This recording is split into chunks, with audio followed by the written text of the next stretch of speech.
Tell me a story. A dream of the future. Divine energy at its most perfected. What you're seeing here is the source of life depicted in an image that within this deck is meant to hold the space for an active god. Here, our godless earth, the tower, the jailbreak, the setting free of self at the heart of the cataclysm, the marvelous catastrophe. Transcendence.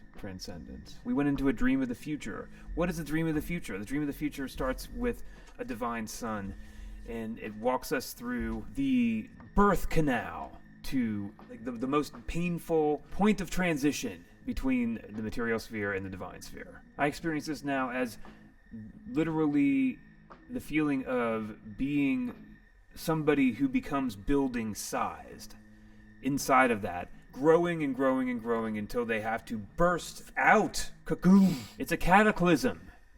It's a catastrophe. It leads to the star. It leads to transcendence. Tell me the first chapter of my story, my dream of the sun. I'm dreaming of divinity. I'm dreaming of the powerful sun. I'm remembering that you might as well worship the sun as God self, because it is the actual source of all life on this planet. If the sun goes away, so do we. Bye. So, why not? But here, in the framework of the major arcana, which you are obviously so connected to that you threw 3 heavies on a fully shuffled 78-card deck. The sun is there to stand at the very top of the universal chain right before transcendence at 20 on the gates of heaven. At the gates of heaven, not on them. Maybe he is hanging on them. That kid looks like he could be up for it. You're at the gates of heaven. 19, 20. Anyway, the first part of this tale of the sun, this dream of the sun, is Mother Earth connecting to the material realm. Suddenly we see a mother, first of all. Hello. And an Earth Mother. A dream of a tower. 8 cups fall. I see the 8 cups leading into the 9 cups. I see walking away from the known emotional, into the unknown, the mysterious, the powerful, and the hermetic. What about this dream of transcendence? The powerful Ace of Wands. It's the inseminating force of the universe self. This is creativity writ large. This is soulfulness writ large. This is like the ultimate symbol, the maximum amount, the unfathomable amount. I think I said it last time, like, we don't get to know what the aces are actually like. We can only imagine. What do you imagine the Ace of Wands is like? I imagine that it's incredibly fun at first, and eventually you probably have to give it a break. So then, to move towards a dream of the sun, connect to health would be one thing to take out of that. Or connect to motherhood, or connect to your mother, or connect to yourself as a mother, or, et cetera, et cetera. But in the material sphere, importantly, connecting to this dream of catastrophe, the emotional journey inward and outward from the known. Moving into the mystery. Transcendence, that dream starts in fire, period. That's all we know. Tell me more. Mother Earth moves toward the outstretched heart of the Knight of Cups. So a deep connection within health potentially leads to a motivated heart. A motivated heart. A dream of catastrophe starts on an emotional journey.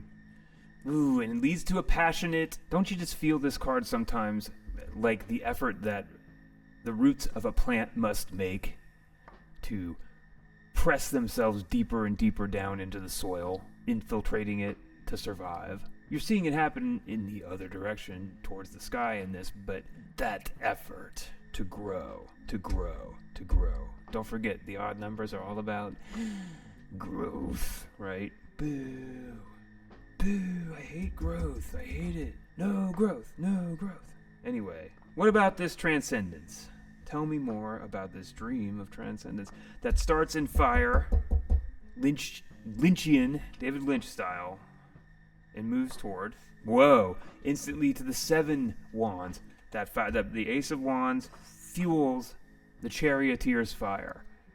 And we are again growing, but we are in a far more advanced state in the 7 of Wands. We have a higher ground available to us there than down there in that little dog pile of a 5 of Wands, where we're basically just wrestling around in the mud, trying to escape the Emperor energy, which I should really consider whether I need to continue editorializing quite so hard on it. I know I'm probably reading that card way more negatively than most would. Look, that's just me right now. All right, fine. This dream of the sun, this dream of divinity, that starts in health, moves to an outstretched hand and heart. Well, that's complex.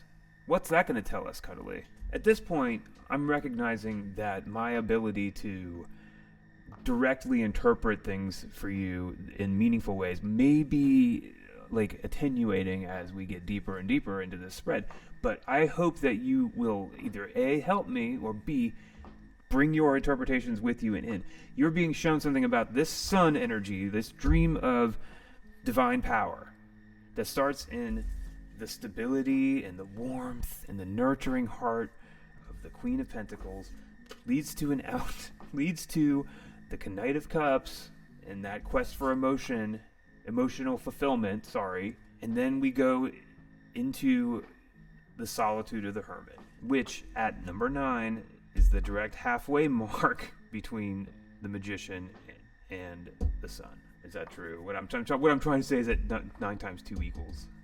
Oh wait, that's 19. Silly. My bad. See, even my math is off. Look, it's like I've been doing this for almost 4 hours. Let's go for 8. Anyway, hermits always speak of deep wisdom. Okay, so good. So you're moving towards powerful wisdom in this regard. And that divinity then is reflected in the lantern of that hermit. And that gray background is speaking to a deep connection to the divine that's communicative, where learning is happening. All great. Okay, what about this dream? I won't call it a nightmare. This dream of calamity, of catastrophe, the marvelous catastrophe, as Alejandro Jodorowsky would say, which starts on an emotional journey inward, kind of toward that hermit in a certain way, leading to passionate effort, passionate work, growth upward and outward into a sense of hierophantic power that leads to, well, guess what? That 16 leads to transcendence in the form of the star. Perfect authenticity. Guess what?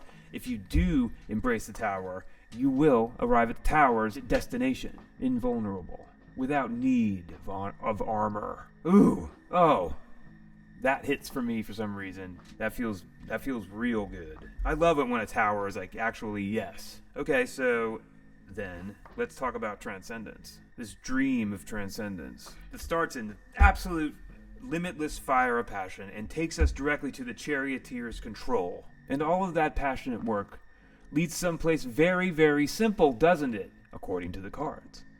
What we see here is the 6 of Cups, which I really do love parking at pure love.